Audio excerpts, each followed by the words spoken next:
Yesterday in class, we were talking about the graphs of rational functions, and we talked about the degree of the polynomial in the numerator and the degree in the polynomial of the denominator, and what that meant for our asymptotes. So on the board, I put this as case 1, case 2, and case 3. Case 1 is when the degree of the numerator is smaller than the degree of the denominator. And actually, I did it this way. Let me go back. I actually called this case 1, this case 2, and this case 3. Case 1 is when the degree of the numerator is less than the degree of the denominator. Then I have a horizontal asymptote. And what we're talking about, horizontal asymptote, is the behavior of the graph as x goes to negative infinity and as x goes to positive infinity. When the degrees of the numerator and the denominator are the same, then it's going to go to the line y equals the leading coefficient of the numerator over the leading coefficient of the denominator. If the degree of the numerator is larger, then it's going to go to some equation instead of just a number, so that equation may be line, which gives us a slant asymptote. But also what we talked about in class yesterday is that there are times where it's not a line, it was a quadratic shape or a cubic shape. We did those on the board through Desmos. We also talked about these examples. So here's case 1, in which the degree is smaller than the numerator's degree is smaller than the denominator. So the degree of this numerator is 1, and the degree of this denominator polynomial is 2. And so I end up with y equals 0 is my horizontal. In this case, the degree of the numerator is 2, the degree of the denominator is 2, and so it ends up being the line 3 over 1, or just 3. My last example, the degree of the numerator is 2, the degree of the denominator is 1, and so what we did in class yesterday is we did either long or synthetic division, and we ended up with a line as the slant asymptote. So, excuse me. So if I'm trying to graph my rational function, then what I want to do is I need to look at the numerator and the denominator, and I need to factor.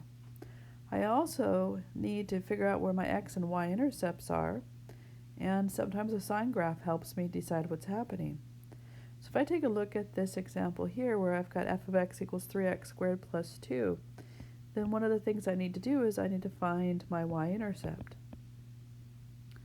My y-intercept is when I let x equal 0 and I solve. So I put in 0 and I get 2 over negative 5. So my y-intercept is 0, negative 2/5.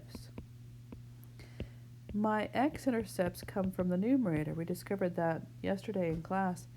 And so I set my numerator equal to 0, 3x squared plus 2 is equal to 0, and I solve. Well, in this case, I get 3x squared is equal to negative 2. Because I have 3x squared is equal to negative 2, even if I divide both sides by 3, and I solve for x, it's not going to be a real number, so I have none. I also need to talk about the domain of my function, and the domain of my function is determined, for a rational function, is determined by the denominator and the values in the denominator that make it 0. These are my restrictions. So I factor this, and I have x plus 5, and x minus 1 is what that factors in. So my domain is any value such that x does not equal negative 5 and 1. These restrictions in my domain force my vertical asymptotes. So my vertical asymptotes are when x equals negative 5 and when x equals 1. My last part of this is I can either just jump right into the graphing, or I can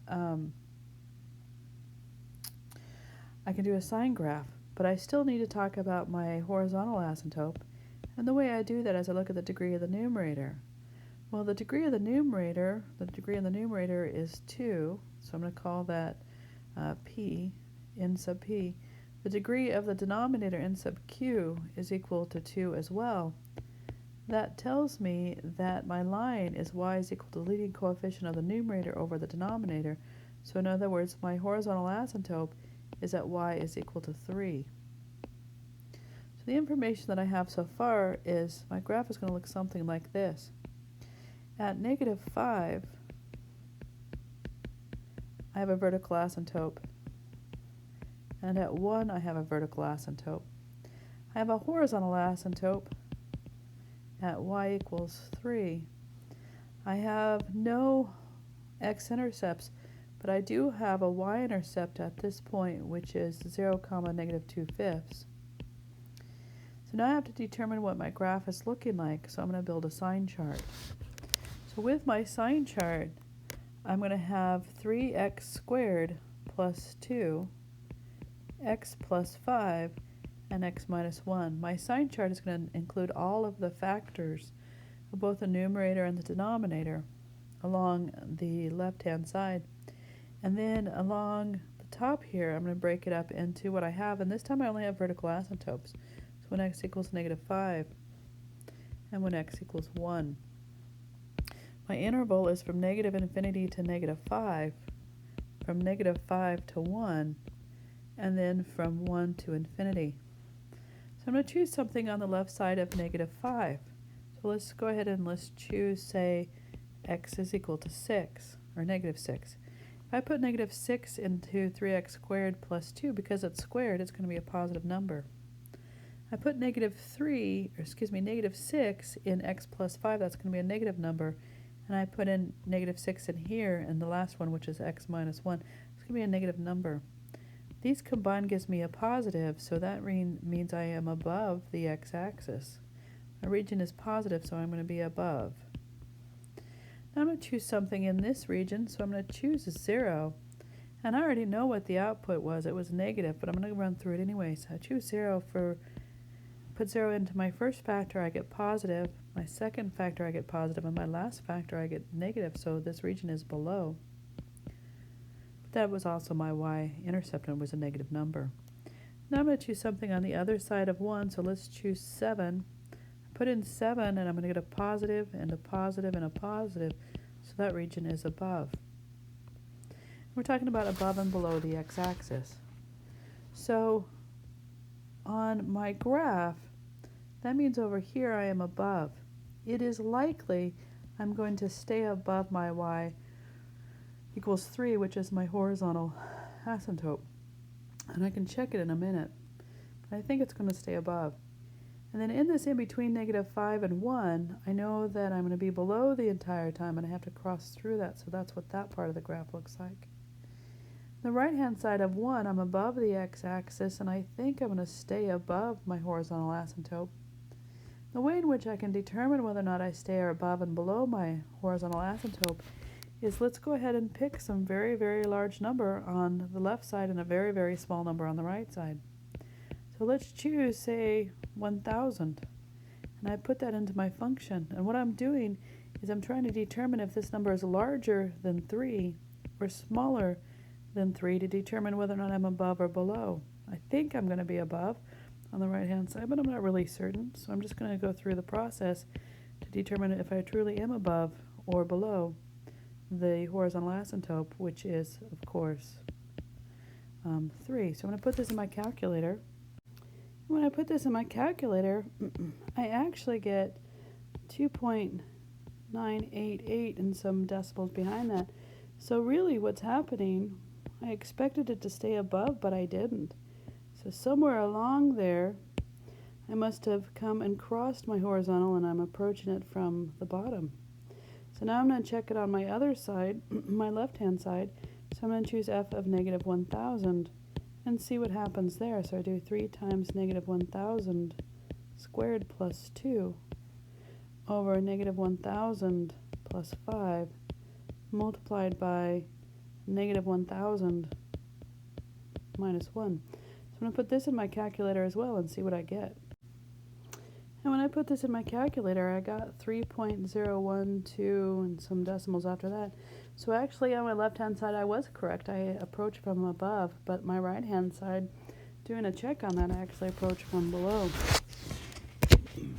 So there's my graph. So going through the process, I want to go ahead and factor my numerator and denominator, and the answer y is because it gives me my X intercepts And it also gives me my vertical asymptotes, or the restrictions in my domain. So I always want to do that because it's going to help me get my x-intercepts and my vertical asymptotes. I find my vertical asymptotes from the factoring of the denominator. And I need those because that tells me the values that x cannot be. To find my horizontal or oblique asymptotes, what I have to do here is I have to look at the numerator and denominator degrees of the polynomials. To find the zeros of my function, that comes from my numerator when I factor it and set it equal to 0. When I find f of 0, that is my y-intercept. So I always find that if I can. Now when I find the behavior of my vertical asymptotes, and the way I can do that is my sign graph.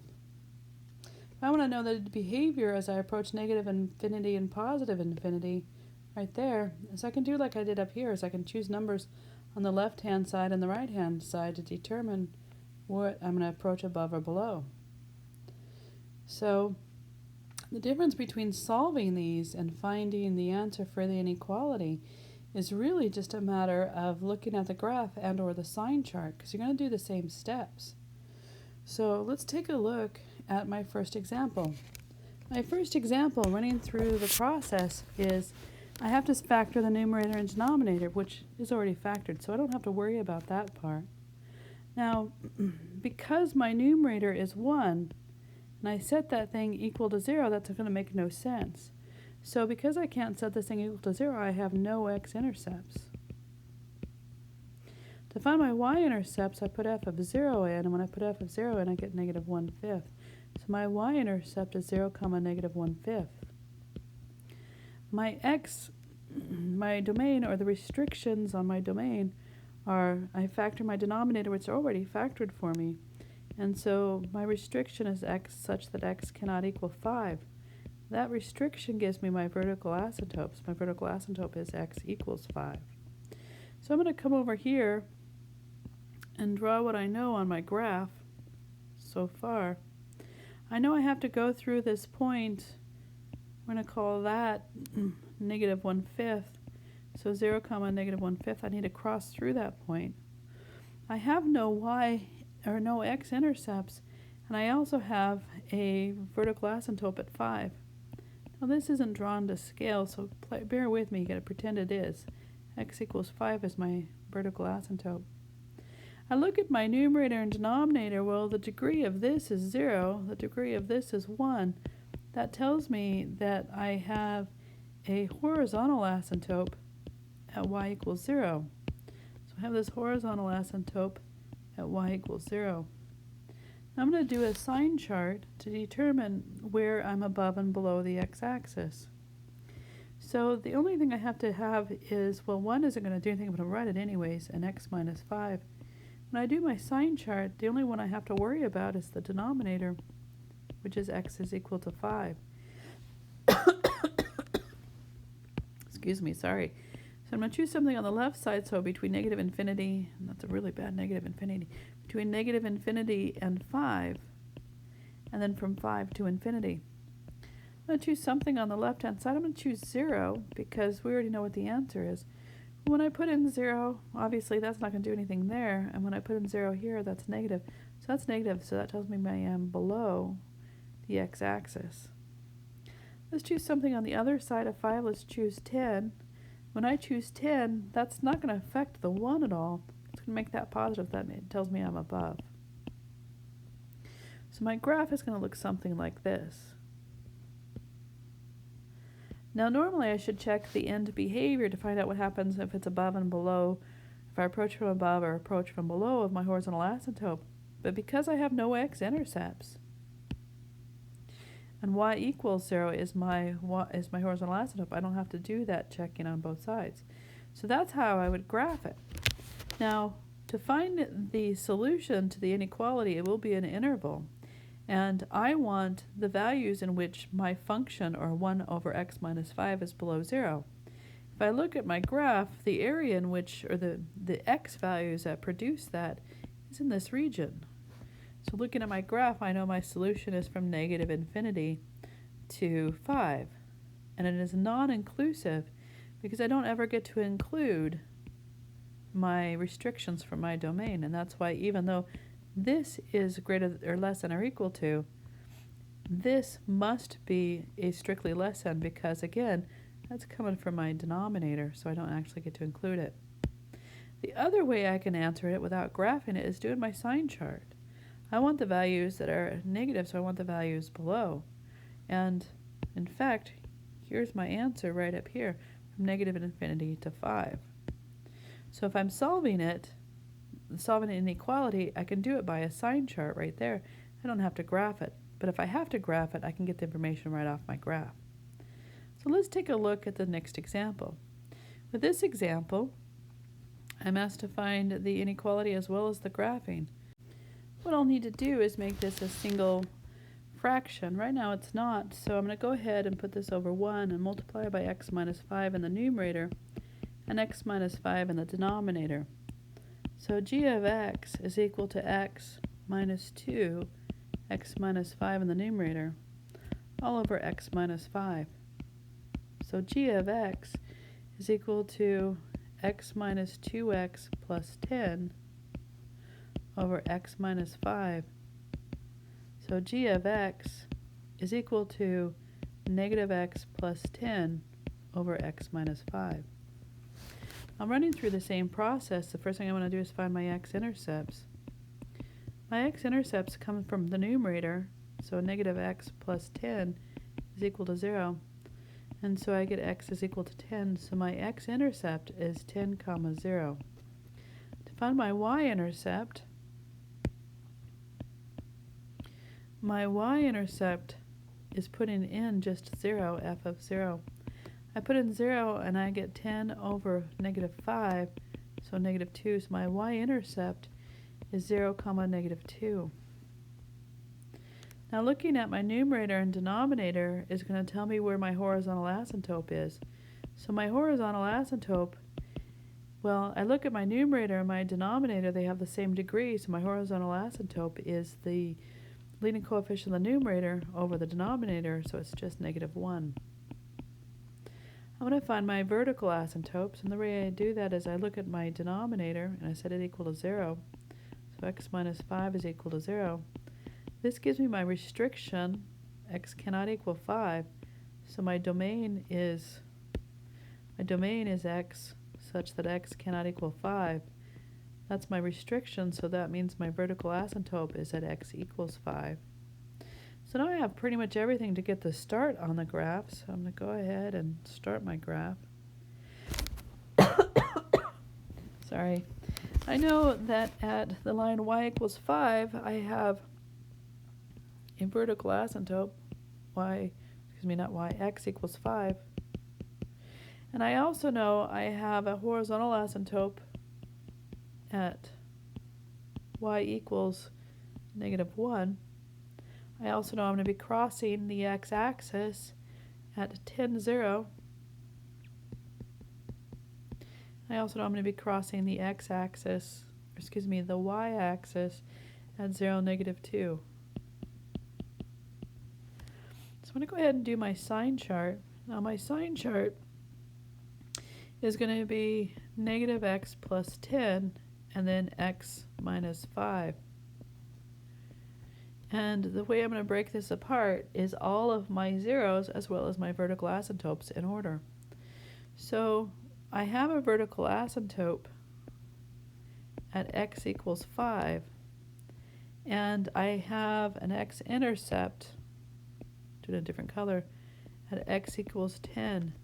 The reason I do it in a different color is to remind myself that this is a vertical asymptote, so it is not going to be included in any solution for the interval, regardless if it's inclusive or non-inclusive for the inequality. So that tells me that on this side I have between negative infinity and 5, 5 to 10, and then 10 to infinity. These are the intervals in which I have to check. So I'm going to check x is equal to something on the left side, so let's put in 0. Put in 0 here. This is positive, this is negative. That is negative, that means we are below the x-axis. Let's choose something in here between 5 and 10. Let's choose 7. If I choose 7, this is positive and this is positive, so that's positive, so that is above. And then my last one, I need to choose something on the other side of 10, so let's choose 100. I choose 100, that's negative, that's positive, that's a negative region, so we are below. Now let's go ahead and graph this. On my left side of 5, I know I am below.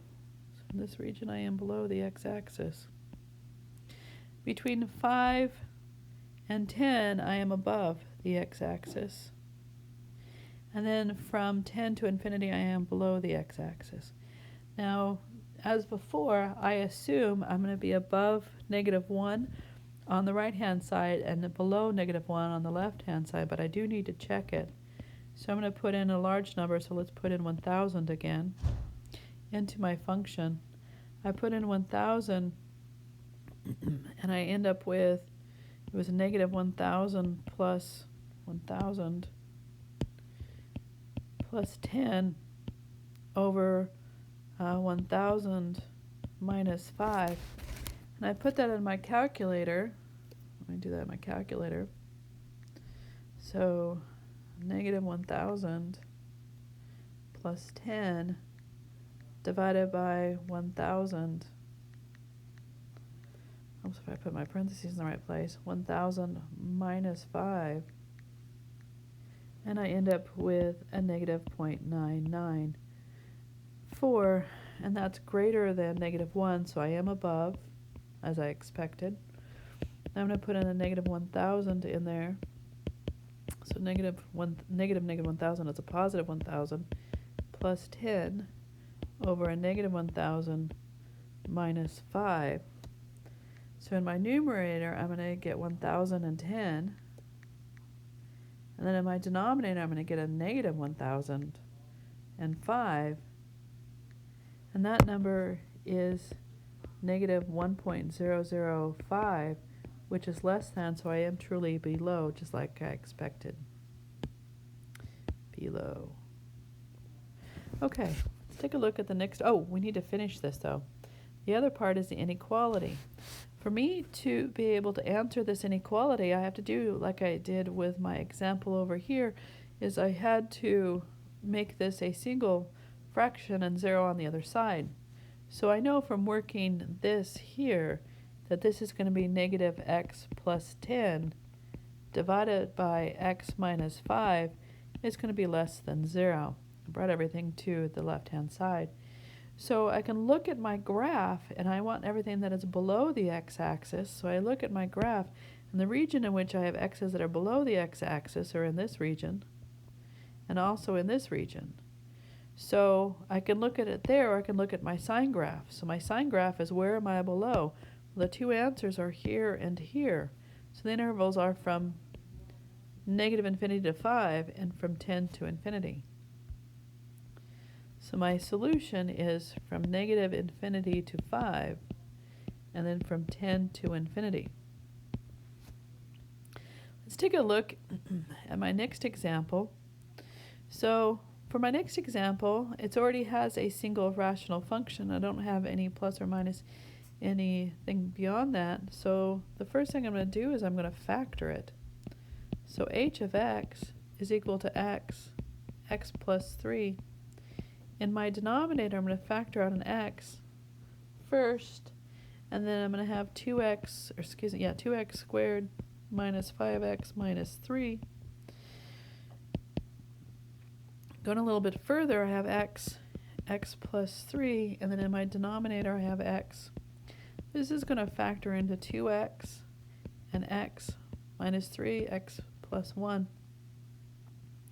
Now, before I do any cancellations, and I see that my x's here are going to cancel, but before I do that cancellation, I do need to write my restrictions. X cannot be 0, x cannot be -1/2, and x cannot be 3. So those are the restrictions I have, and yes, these will cancel, and I will cancel them out, but before I do need to tell you what the restrictions are. So now I'm going to go into my x-intercepts. My x-intercepts only come from the numerator. So Setting my numerator after it's been factored to 0, I have x plus 3 is equal to 0. So x is equal to negative 3. So my x-intercept is negative 3 comma 0. I find my y-intercept, f of 0. Well, I'm not really supposed to put in 0, so I'm still going to get an answer, but it's not a y-intercept. So I put in 0 in the factored and reduced form, and I'm going to get 3 over negative 3. And so I get negative 1. So I have no y-intercept because I can't have 0 to begin with. So what I end up with, even though I got a number, is I have a hole at 0 comma negative 1. And again, let me say that again, is that the reason I have a hole is because I don't actually get to put 0 into my function in the first place. It's a restriction. But in the reduced form, I can put 0 in, and I'm going to get a number out. That number tells me where my hole is. I have a hole in the graph at 0 comma negative 1. Now let's keep moving. Let's find our horizontal and vertical asymptotes. So my vertical asymptotes are the easy one on this one because of the fact that they're going to come from my restrictions. My restrictions are x, my domain is x such that x does not equal 0, and it can't equal, let me get rid of some of this stuff over here, it can't equal negative 1/2, and what was the other one? It can't equal positive 3. Those were my restrictions. So my vertical asymptotes are at x is equal to negative 1/2 and x is equal to 3. So I have 2 vertical asymptotes.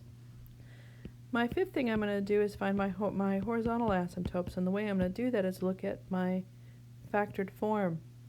The numerator degree is 1, the denominator degree is 2, so that means that my horizontal asymptote is at y equals 0. So I'm going to put everything that I know on my graph. So on my graph, I have a vertical asymptote at, not drawn to scale, x is equal to negative 1/2. I also have one at 3, x equals 3.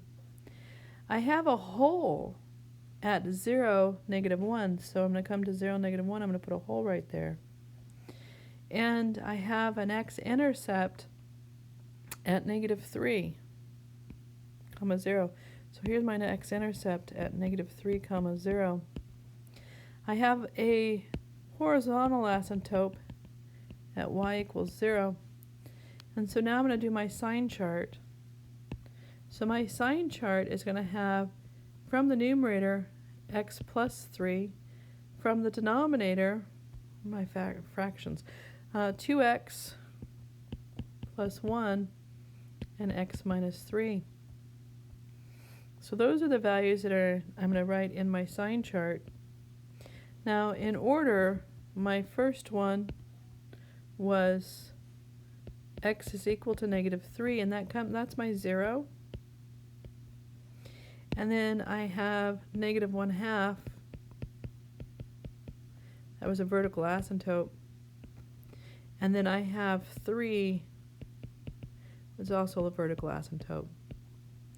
My intervals that I have is from negative infinity to negative 3, negative 3 to negative 1/2, negative 1/2 to 3, and 3 to infinity. So, like before, we're going to go ahead and choose something on the left-hand side of negative 3. So let's choose negative 4. Negative, negative, negative. That region is negative, so we are below the x-axis. I'm going to choose something between negative 3 and negative 1. So let's negative 1/2. So let's choose negative 1. That's positive. That's negative. That's negative. So that's positive. So that's above. Let's choose something between negative 1/2 and 3. Technically, I'm not supposed to use 0, so let's use 1. So that's positive, that's negative. That is below. And then my last one, something on the right side of 3, let's choose 100. So positive, positive, and positive. positive, so I am above. So let's bring all of this together on my graph. On the left-hand side of -3, I am below. And then on the right-hand side of -3, I'm above. So that part of the graph is going to look something like that. Between -1/2 and 3, I am below. So I'm going to come up here. I have a hole in my graph. I'm going to keep coming down and around. My right-hand side of 3, I'm above. So that's what that graph's going to look like. Now, I don't have to check the behavior as x goes to -infinity and as x goes to +infinity, because of the fact I don't have to check these, because y = 0 is my horizontal asymptote. And the other thing that's happening is there are no x-intercepts in those regions. Because there's no x-intercepts in the regions that I'm looking at, that means that my behavior that I graphed is exactly what I expect to happen. I'm going to leave, and I do need to answer this. So that's asking me for where this thing is greater than 0. Well, this thing is greater than 0 in this region of the graph, and also in this region of the graph. Or I can come over to my sign chart, and it is this interval and this interval. So -3 to -1/2, and then 3 to infinity. So my answer to this one is from -3, I have from -3 to -1/2, union between 3 and infinity. So that's my solution for the inequality. D, I'm going to let you do on your own. And so now I'm asked to find rational functions that satisfy the graph. What I have to do is I have to bring together everything I know about vertical asymptotes, horizontal asymptotes, and behaviors at the x-intercepts. So what I have for this is I have x, and my vertical asymptote is at x equals -2, and that's because these are multiples of 2, and x is equal to 4. Those become my factors of the denominator, so I've got x plus 2 and x minus 4, so that's the building of what I have so far. The other thing that I have is my x-intercept. My x-intercept is at 2, so I know this is x minus 2. But at x minus 2, it's bouncing, and we learned from our previous chapter, the only way we can bounce is we have a multiplicity of 2 there. So this is what I have, but here's the problem that I have with this. Right now, this looks like I have a horizontal asymptote at y equals 0. For that to happen, these degrees have to be higher in the denominator than in the numerator. And right now, this is a degree 2, and this is also a degree 2. What that tells me is one of these have to be bumped up. So either this is a 2 in the denominator, or this is a 2 in the denominator. So if I have one of the two denominators must be a power of 2, then the only way I'm going to figure that out is with a sign graph. Or if I had another ordered pair. Well, I can't easily see another ordered pair, so I'm going to have to do a sign chart and see what happens. So I'm going to go ahead and do my sign chart. X minus 2 is squared. I know that has to happen. X plus 2 and x minus 4. So starting with the left-hand side, I'm going to have x is equal to -2. And then I have my 0, so x is equal to 2. And then I have my other vertical asymptote at x equals 4. Because this x minus 2 is squared, these are going to be positive all the way through, so that's really not going to do anything for me. So all I have to do is look at my denominator functions. My intervals are from -infinity to -2, -2 to 2, 2 to 4, and then 4 to infinity. What I know is on my graph, this is negative, so it needs to be below. The next region must be positive because it's above the x-axis, My next region also must be positive because it is above the x-axis. And then my last region needs to also be positive because it's above the x-axis. So I need to have negative for the first region and positive everywhere else. If I chose my x plus 2 to be squared, so if I chose this to be squared, then these would be positive this entire region. And that means I only have to check the x minus 4. Well, if I put in something on the left side of negative 4, that's going to give me, or negative 2, that's going to give me a negative, so that works out. If I choose something between negative 2 and 2, that's negative, so that's not going to work out. So what I know is that it can't be, x minus 2 can't be the squared part, because it's not going to work out in all the regions. So what if I have x minus 4 is squared? Well, that means this is going to be positive in all the regions. So then I just have to check whether or not I get the correct sign for x plus 2. If I choose something in this region, say x is equal to negative 3, that's going to be negative. That gives me a negative, so that seems to work out. If I choose something in here, let's choose 0, well, that's going to be positive. That works that one out. If I choose something in here, say 3, that's positive. That works that one out. And x equals 10, that's positive, and that one works out. So what that tells me is that I come over here, this must be the squared one. So my function must be f of x is equal to x minus 2, the quantity squared, and then over x plus 2, x minus 4, the quantity squared. So that's my function. Let's take a look at our next example. It's going to have similar type values here. Is this vertical asymptote is at x equals negative 3, and this is x equals 2. So I know that those two values go from the denominator. So what I must have in my denominator is x plus 3 and x minus 2. In my numerator, I get this x minus 1, and it's bouncing, so it's x minus 1 squared. For the same reason that I had in my previous example, because my numerator is 2 and my denominator is 2 in terms of the degree, that means that either I must have my horizontal asymptote at, say, 1 as an example, or it's got to be somewhere else. In this case, it's somewhere else, and that is y equals 0. What that tells me is either this one is squared or this one is squared. So let's go ahead and determine which one is squared by going through the sign chart. So for my sign chart,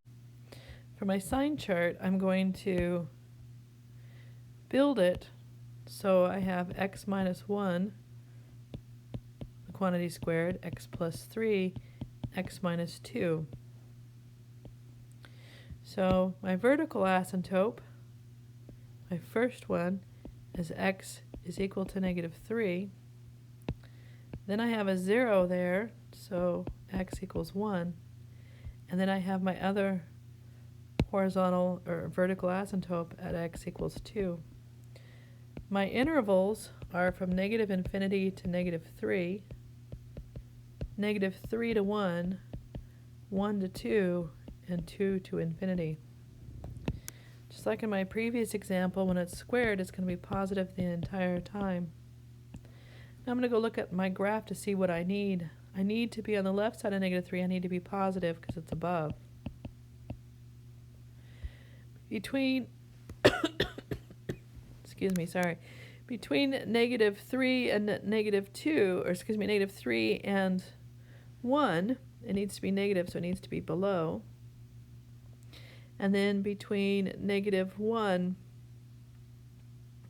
and 2, it's also negative, so it needs to be below. And then my last one here is it needs to also be negative, so it needs to be below. So if I bump this one up, then this will be positive the entire region. And so I just need to check if I put in a -3. Something on the left side of -3, so that left side of -3 is that's going to make that positive. Something between -3 and 1 will make that negative. But wait a minute, this isn't working out. Okay, so that tells me that this isn't the one that's necessarily squared. So let's go ahead and change the squared on this one and see if this works. So if I make that one positive, so that's going to be positive, that's going to be positive, that's going to be positive, and that one's positive. So that gives me, I put in something on the left side of -3, that gives me a negative. Wait a minute, that's not working out either. So unlike my previous example, what I have is I must have a coefficient somewhere other than +1. I didn't have to worry about that before. This time I have to. So not only do I have to care about that either this one is squared or this one is squared, I have to worry about a coefficient because there's no way I'm going to get a negative there or a positive right out of the gate. So that tells me over here on my rational function, I must have some coefficient right here that's negative.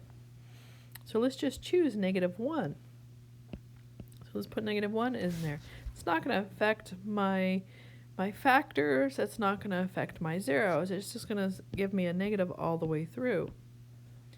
So now that I have a -1 there, so I'm just going to put a -1 over here. -1. Then I now have to figure out which one of these is squared again. So coming back over here, if I think that this one is squared, that'll make this positive everywhere. And then I put in something on the left side of -3 that makes that negative positive, so that works out. Something between -3 and 1 that makes that negative. Oh, wait, that's still not working out. So what I know is that this one can't be the squared one. So if that one's not the squared one, let's see what happens when I make the other one the squared one. Now remember, these are all negative. So let's try squaring this one. So I put something on the left side. Oh, and then this one's all positive all the way through. That row is positive. So let's choose something on the left side of -3. Let's choose -4. So we put in -4, that's going to be negative. That makes that region positive, so that one checks out. Let's choose something between -3 and 1. Let's choose 0. That makes that positive. That one works out. Let's choose something between 1 and 2. Let's choose 1.5. Makes that positive. That one works out. And then let's choose something on the other side of 2, say 5. That makes that positive, so that one works out. So what I know is that my x minus 2 is squared, so my function is this. F of x is equal to, so I kind of clean that up. So our function is f of x is equal to -1 x minus 2 the quantity squared over x plus 3 multiplied by x minus 2 the quantity squared. And rational functions have applications, so let's take a look at this application. A large mixing tank currently contains 200 gallons of water, into which 10 pounds of sugar have been mixed. A tap will open, pouring 10 gallons of water per minute into the tank. At the same time, sugar is poured into the tank at a rate of 3 gallons, or 3 pounds per minute. They want us to find the concentration in pounds per gallon of the sugar after T minutes. So the fact they're asking us to find this, we don't want a solution. They just want the function. So f of t. Since we already have, and this is pounds per gallon, we already have 10 gallons in there we already have 10 pounds of sugar for the first 200 gallons of water. And then to that, every minute that goes past, I'm going to add 3 more gallons of sugar for every 10 gallons, 3 more pounds of sugar for every 10 gallons of water per minute. So there's our function. It is 10 over 200 plus 3 over 10 t. Now let's just make same common denominators and kind of clean this up. And so my common denominator is 200. So I don't have to do anything with the first fraction. But the second fraction, I need to multiply the numerator and the denominator by 20 so that I have 200 in the denominator. When I do that, I'm going to get plus 60t all over 200. And so there's my function. And from there, I can tell you all kinds of information from that function. And there is Chapter 4 pretty much put to bed from yesterday's lecture and today's video. Let me know if you have questions.